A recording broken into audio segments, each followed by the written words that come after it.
사랑합니다, 행복님. 오늘도 찾아주셔서 감사합니다. 엄마, 이제 그만 달라고!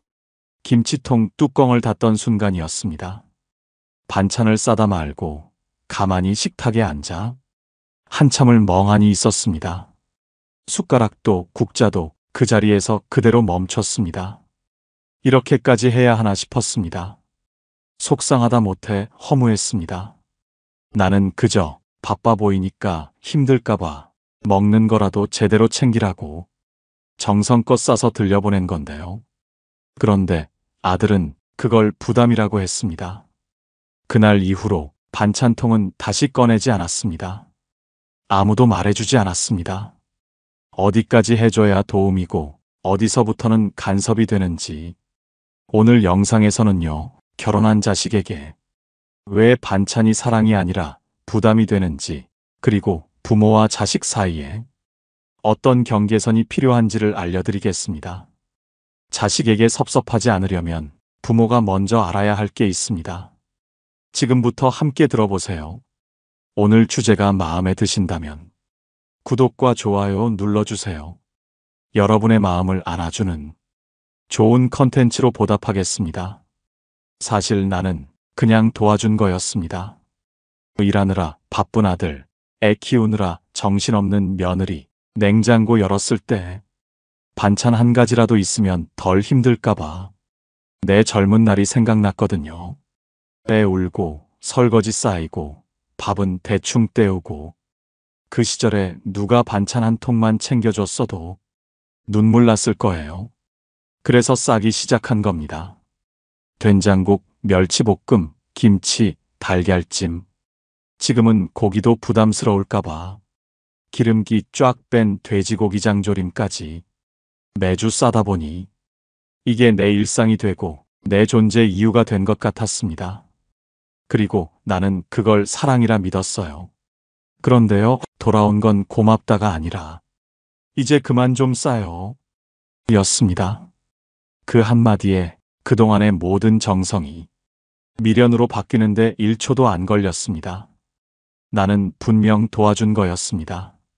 근데 그게 왜 그렇게까지 불편했을까? 정말 궁금했습니다. 며칠 동안 잠도 제대로 안 오더라고요. 그래서 며느리 말을 떠올려 봤습니다. 요즘 음식 남아서 좀 버려요. 냉장고가 꽉 차서 치우기도 힘들어요. 애가 입이 짧아서 잘 안 먹어요. 그제야 하나씩 보이기 시작했습니다. 내가 보내준 반찬이 그 집에선 도움이 아니라 처리해야 하는 일이었겠구나. 지금 자식들은 옛날 우리처럼 사는 게 아닙니다. 핵가족입니다. 요리도 간단하게 소량으로 각자 식습관도 다르고 먹는 시간도 다르고 냉장고도 다 채워져 있습니다.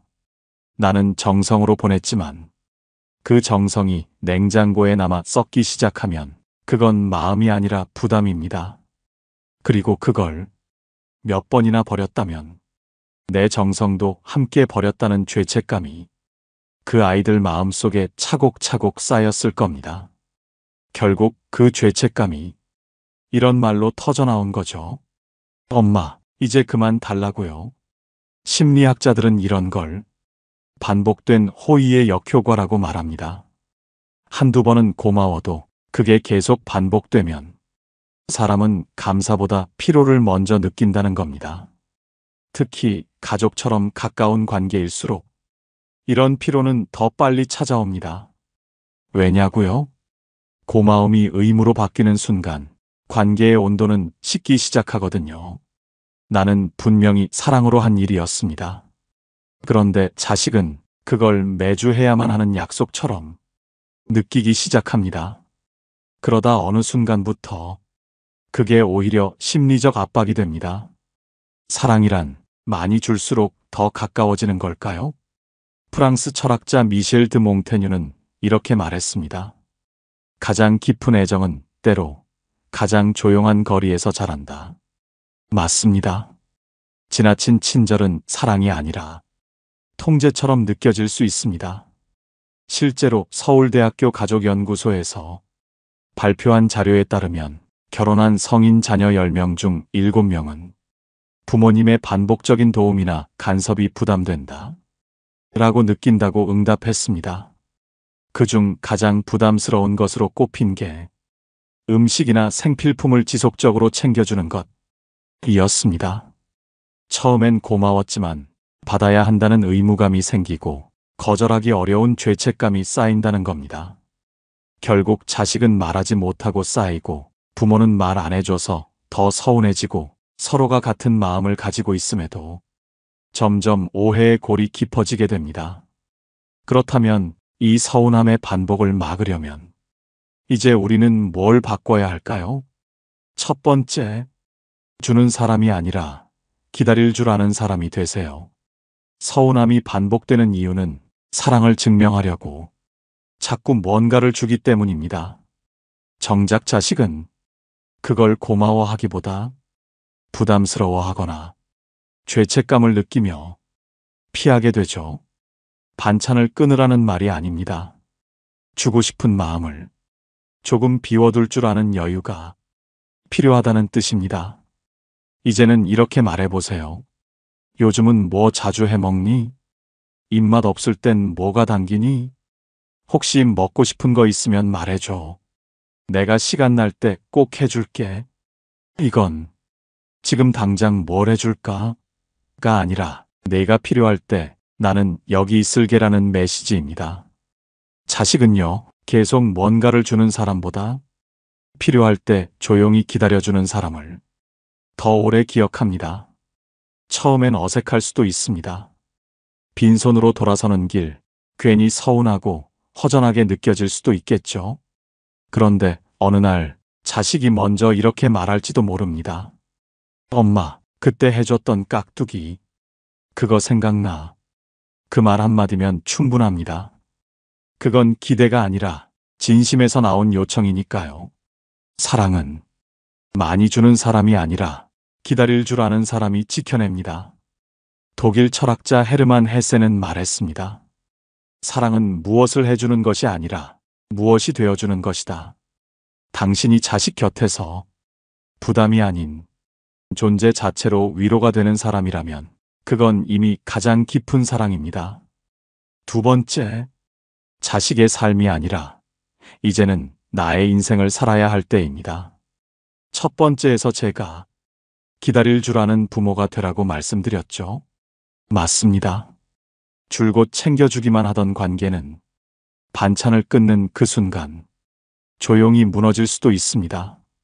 그런데요, 기다리는 것도 심심하면 못합니다. 괜히 반찬 그만 싸고 나니까 손은 놀고 마음은 허전하고 자식 생각만 더 납니다. 지금쯤 뭘 먹고 있으려나? 저 냉장고 비었을 텐데. 그러다 결국 다시 장 보러 나갑니다. 왜일까요? 내 삶이 텅 비어 있으니까요. 내 인생이 재미가 없으니까 자식 인생을 붙들고 있는 겁니다. 그래서 이제는 진심으로 말해야 할 때입니다. 이젠 나도 좀 바빠졌어. 반찬 싸줄 시간에 스케줄이 꽉 찼거든. 그 말이 농담 같아도 자식한텐 묘하게 들립니다.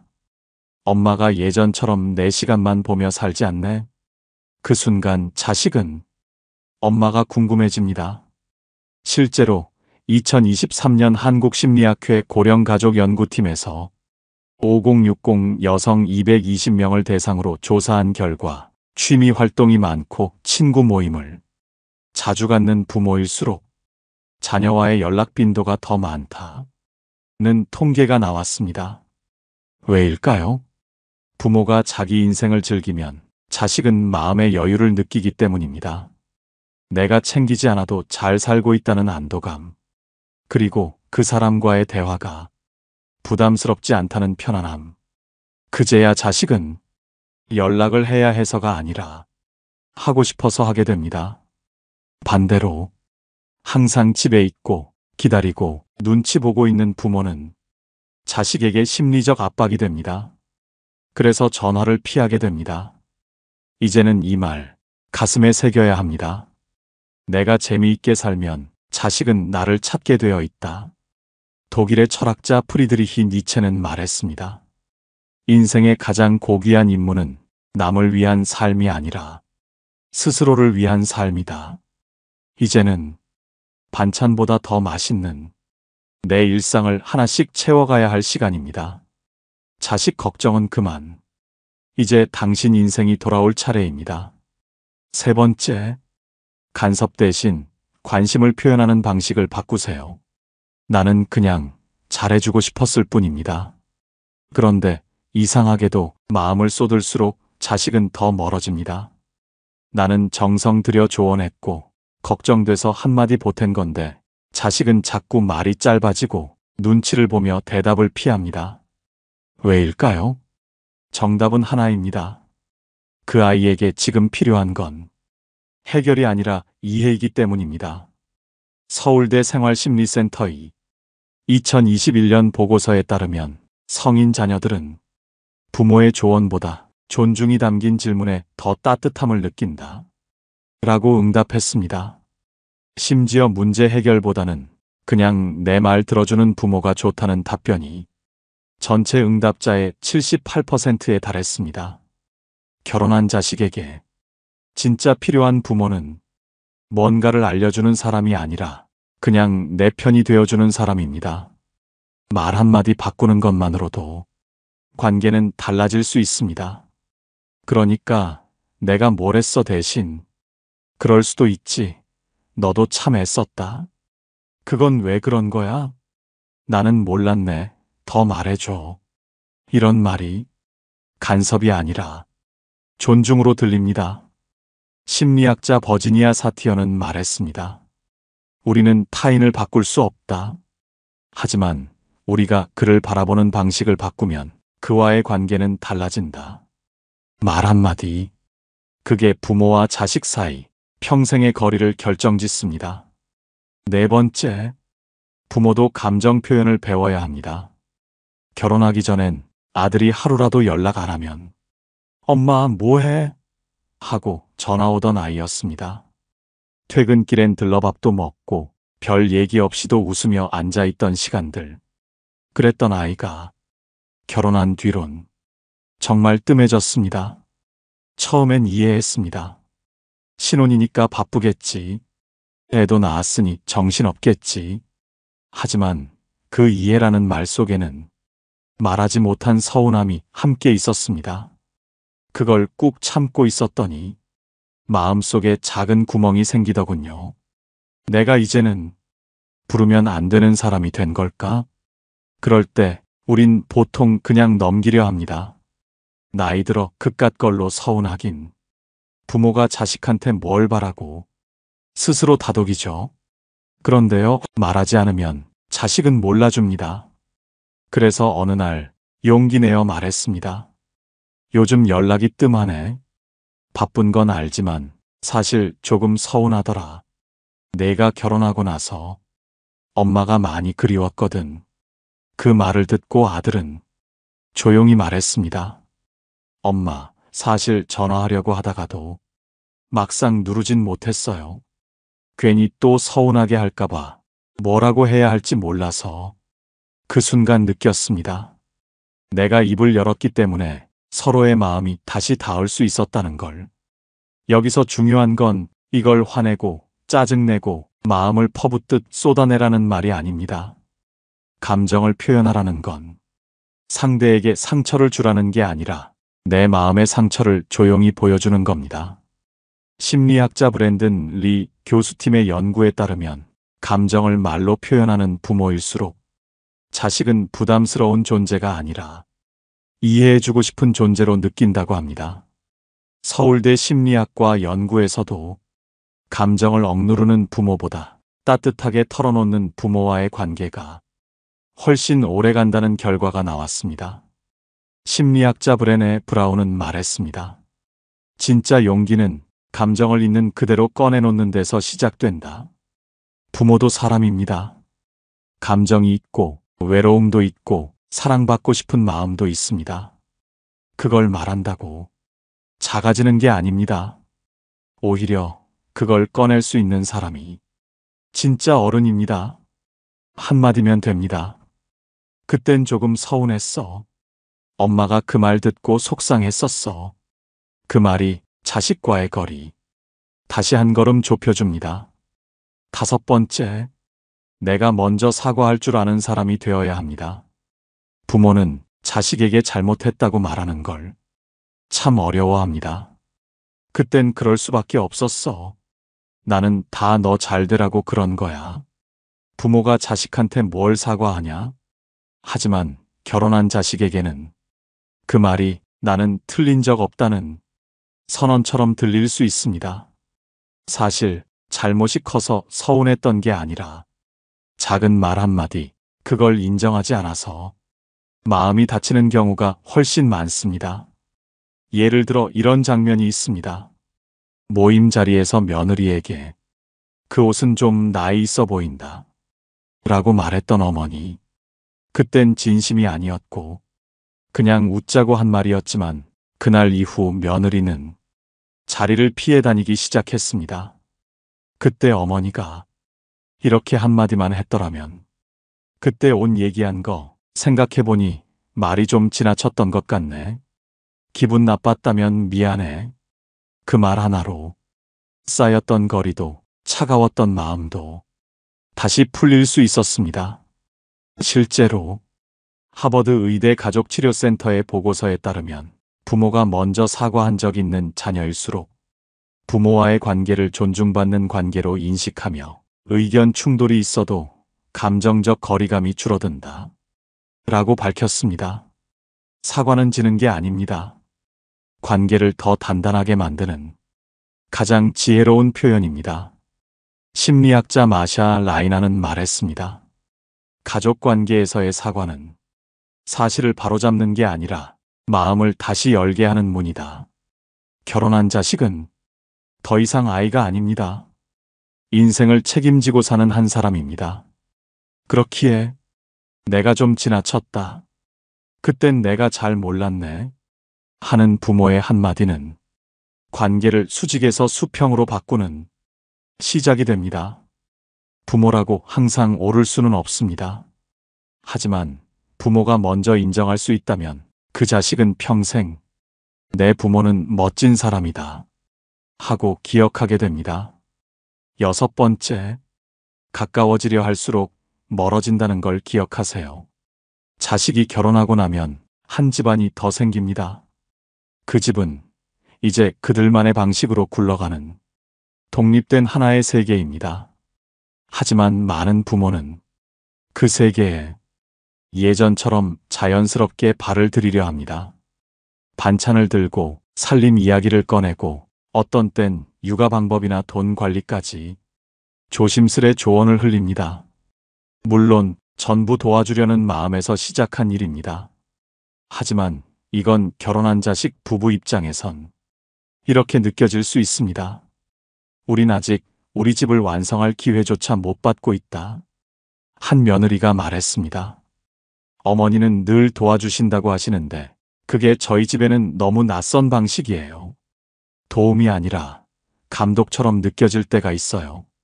정답은 없습니다. 하지만 이건 분명합니다. 도와주려는 마음도 공간과 타이밍을 잘못 맞추면 간섭으로 받아들여진다는 것. 그리고 또 하나, 사위나 며느리와 친구가 되고 싶다는 마음. 같이 수다도 떨고 쇼핑도 하고 우리 집처럼 편했으면 좋겠다. 하지만요, 그 기대는 자주 서로를 어색하게 만듭니다. 왜냐고요? 친구는 선택이지만 시댁과 처가는 선택이 아니니까요. 서로 아무리 잘해도 경계는 필요합니다. 안 지키는 관계보다 잘 지키는 관계가 훨씬 오래 갑니다.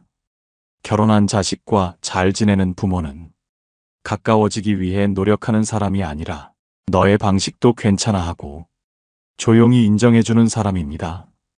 미국 가족치료사 바버라 프레드릭스는 말했습니다. 부모가 자식의 삶을 바꾸려고 하지 않을 때 진짜 친밀함이 시작된다. 우리도 그럴 수 있습니다. 내 방식이 아니어도 괜찮다. 그 마음 하나로 서로의 거리는 훨씬 따뜻해집니다.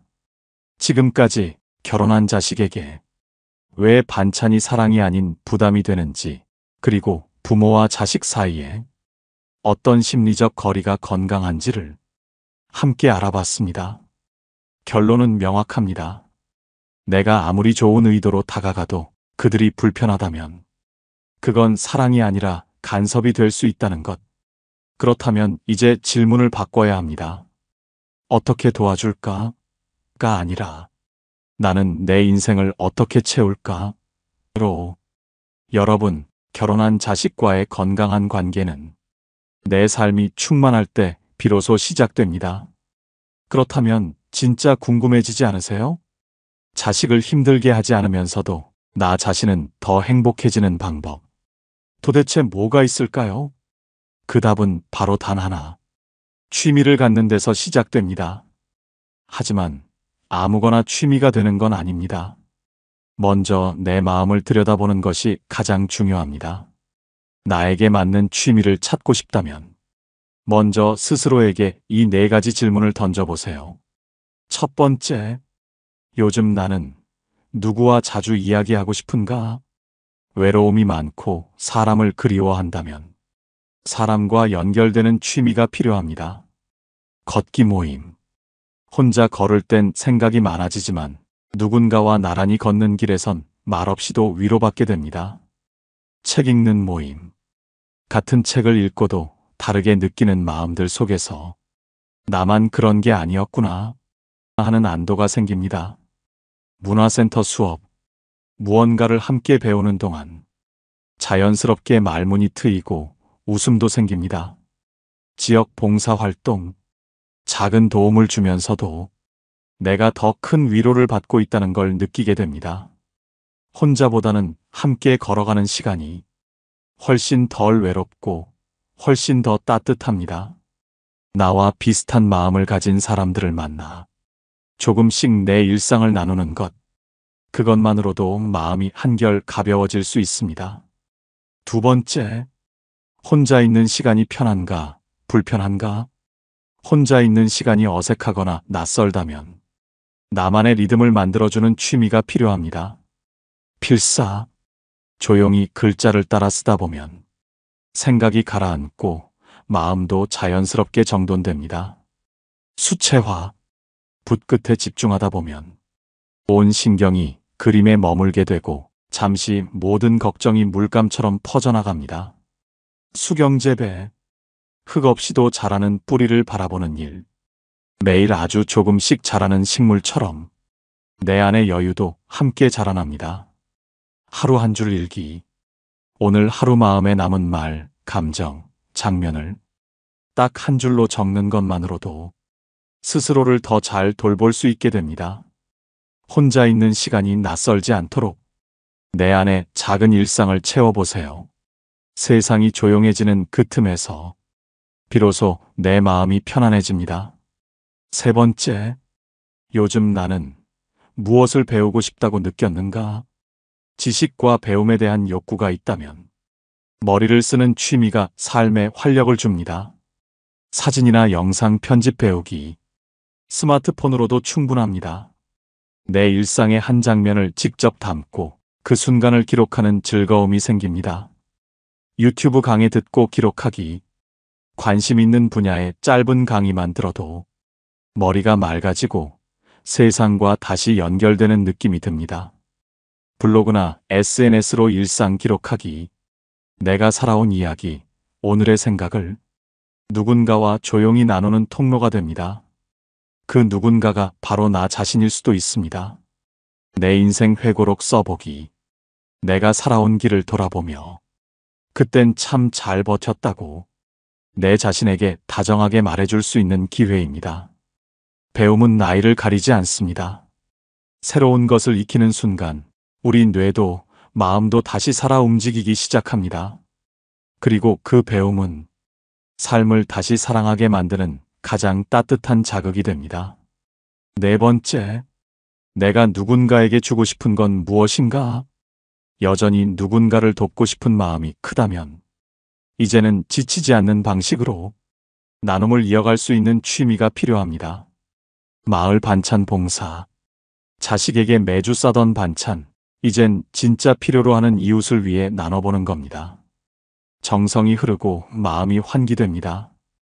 보호소 봉사, 말없이 기대오는 동물들의 눈빛은 설명하지 않아도 내 마음을 알아줍니다. 주고 있지만 더 많이 받고 있다는 걸 느끼게 됩니다. 아이들 책 읽어주기, 아이 앞에서 목소리를 내는 일, 그 자체로 내 삶의 무대가 다시 펼쳐지는 경험이 됩니다. 마음의 생기가 돌기 시작합니다.